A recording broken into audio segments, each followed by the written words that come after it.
Ladies and gents, thanks for tuning in. Another video for you here. And this one here is going to be about the upcoming constitutional referendums in Ireland. There's two referendums on Friday the 8th of March, back to back. Two more constitutional referendums in a country that's riddled with all these other problems. There's some people who seem to think that the wording of the constitution needs to take top priority right now, so making a mockery of the democratic system once again. So one of the referendums is called the family referendum and the other one's called the care referendum. So first of all, we'll just note the virtue signalling names, which are used as usual to try to make it seem like it's something kind of benevolent for the country. They also use similar kind of language around the 2018 abortion referendum in the country, when they were trying to describe abortion as care or healthcare. So similar kind of language, first of all, so we know something's up. Next of all, it's planned to be held on International Women's Day. So, you know, a feminist element to this, of course, as usual. And then the media reports and the build-up to this, it's quite obvious that several of the feminist groups in Ireland have been involved. There's also a clip as well I saw recently with Ben Scanlon of Gript Media, who does some great work, and he spoke to one of the government ministers, Minister Catherine Martin. Now, something interesting happened, which everybody kind of noticed, was that, well, basically to mention the, I'll refer to an expert later about the wording of the Constitution and so on. The feminist mob in Ireland seems to think that the Constitution is saying that the Constitution suggests that a woman's place is in the home. Now, several experts have actually analysed this argument and said the Constitution actually doesn't say that, but the cult members in Ireland and members of the government, or the cabinet to be exact, are suggesting that it is. So when Ben Scanlon interviewed Catherine Martin, quizzed her about this and said that some experts were not in agreement with the government, basically, what she said was, I'm paraphrasing here, she pretty much said that, well, many women feel that it's, insulting or offensive to women. Regardless of the facts, the way she spoke was interesting because, first of all, it shows that, the only kind of people who are concerned with the wording of the Constitution in Ireland are Marxist cult members as usual, and feminists count as Marxist cult members, but also that they like to make up their own interpretations of things. So postmodernism is an outgrowth of Marxism, right? It's a kind of a school of thought or philosophy, quote unquote, where you get to be subjective and make up your own version of reality. So that's interesting, and that's a classic example. So, I mean, you could have, this is why you're dealing with brainwashed people. That minister could be standing there talking to 200 people who don't agree, who all say you're wrong and we can prove it. And they would say, well, we prefer not to see it that way. Or some of our experts prefer to see it a different way. You see it Y, we see it X, and that's just the way it is. So kind of making a joke of the democratic system once again. As well as that, will show you that no matter how far they push things and no matter how many changes they bring in, they will always push for more. So for anyone who doesn't know, particularly people who are not Irish, of course, in 2015 was the gay marriage referendum, 2018 was the abortion referendum, and which was massive change for Ireland. And since then, they've been trying to make it even easier for women to have abortions. So it just goes to show they're never happy. And it's going to be always another level that they want to push for more control. So it's all really typical, really, and predictable. Now, in terms of the actual constitution, the referendum itself, I saw some great videos recently by Tracey O Mahony, who is a very popular analyst. She's a barrister, an Irish barrister. She's got a YouTube channel, I'll link that down below. And she did a really good comprehensive presentation on the kind of significance of the referendum, how it's going to affect Ireland and so on. Very long and great detail in there. I saw it a couple of times, but I was busy doing other stuff, so I kind of watched it once, to be honest. So I'll make sure you watch that if you want to check out the details in that subject. When we think of Marxists, and whenever there's any sort of referendums or any sort of ideas to do with the family, right, it's just typical because we know that destroying the traditional family unit has been part of the whole Marxist agenda. A great quote by the Fabian socialist George Bernard Shaw, the Irish playwright, talking about the control of kids. It's from one of the Fabian tracts in 1884. So it was the same year the Fabian Society was formed in London. It was less than a year after Mr. Karl Marx himself died. So as one demonic monstrosity left the earth, another one entered.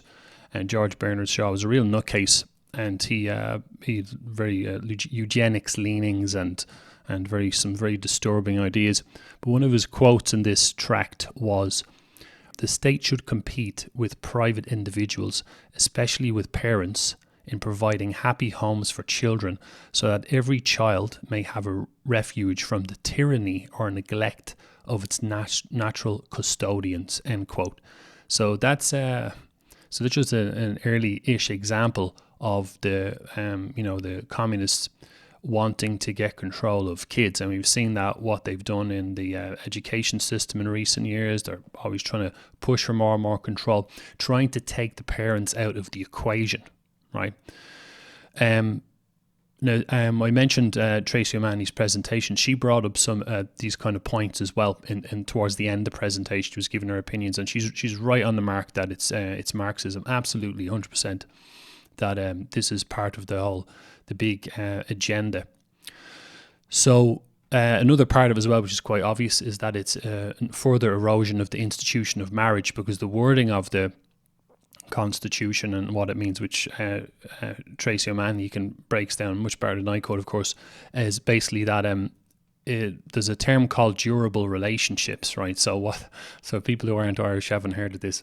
They're trying to extend the protections that are given normally to married couples to other types of people, right? So that they're messing around with the definitions again. This is a typical Marxist behavior. They try to change the wording and make up new terms to facilitate their agenda and whatever they're up to next. So many people have quite rightly speculated that this kind of terming, the terms they're using, will allow them to extend certain rights and that are normally reserved for married couples to people who aren't married, who are cohabiting, and or people who are arriving into the country, the whole mass immigration thing again. So a lot of this kind of things we could pretty much predict. So destroying the institution of marriage is another that's also connected in with the whole anti-Christianity thing that's typically Marxist as well. Marriages, has been traditionally interlinked with the church. So which is, it all kind of connects in together, Now, some of this might sound like gibberish to people who aren't familiar with Marxism, but I mean, I have to be honest, you have to start learning this stuff, because this is the ideological driver behind everything that's happening, not just in Ireland, but across the world right now. This is all over the place. And once you kind of learn, it's like being in the Matrix, or once you kind of learn to see the code, you start to see it everywhere and things start to make a lot more sense. So there's a great point as well that Tracey O Mahony made in the presentation when she said that the Constitution has the term in it, the government, right, quote unquote. Now, the government, as she quite rightly pointed out, is you have to pay attention to the terms, because it doesn't refer to like all of the TDs, or for non-Irish viewers, the members of the Irish Parliament, right? Shocked at all, a TD. There's not it refers to a small group. So the government is really a small group of people. Now, we all kind of knew that. O'Mahony pointed out that it was about I think 12 to 15 people, individuals. So you're talking about the Taoiseach, which is the Prime Minister, the Taoiseach, which is kind of the Deputy Prime Minister, and then another 10 to 12 people making decisions. So we all know they all sing from the same hymn sheet. So they're all making decisions and they all agree with each other. And oh yeah, women are being oppressed. The Constitution is terrible. It's telling women to stay in the kitchen. We need to change that. And off they go and start doing these changes, right? So she mentioned that. It just reminded me of something else again to make everyone realize that we're dealing with Marxism here, is that it reminded me of the concept of proletarian vanguard. So the proletarian vanguard was an idea made up by, I'll put a picture on screen, by someone everyone should know about nowadays, called Vladimir Lenin, V.I. Lenin, right? And he was the chief protagonist of the 1917 revolution in Russia. And what he did was he had some new ideas of how to make the big revolution happen so they could have their utopia. And what he did was he came up with the idea of the proletarian vanguard, which is pretty much, a bunch of Marxist nuts running the show, pretending to be a government. And that's what we have now. So they're not democratically elected. They don't really have any popular support, but they're all just in a little bunch, and they're kind of the head of the system of the snake. So it's kind of we all kind of can see that the government's not acting in the interests of the Irish people, and this is just kind of showing that there's a bit of a Marxist element to this as well. So as I mentioned, it's not the first time they've done this. Several referendums in the past, in the last years. There's the 2012 children's referendum as well, and I don't have the wording to that handy, but it's pretty much another referendum where it looked like the state, back to George Bernard Shaw's quote, where it looks like the state is trying to get more control of the kids. And we've seen how they tried to do that in recent times as well, with the whole gender non-binary stuff, which is kind of a global thing. It's not just Irish, where, they're trying to encourage kids who are confused about their gender or sexuality that they can transition, quote unquote, and so on. So the government is trying their best to step in, get the parents out of the equation so they can push this forward.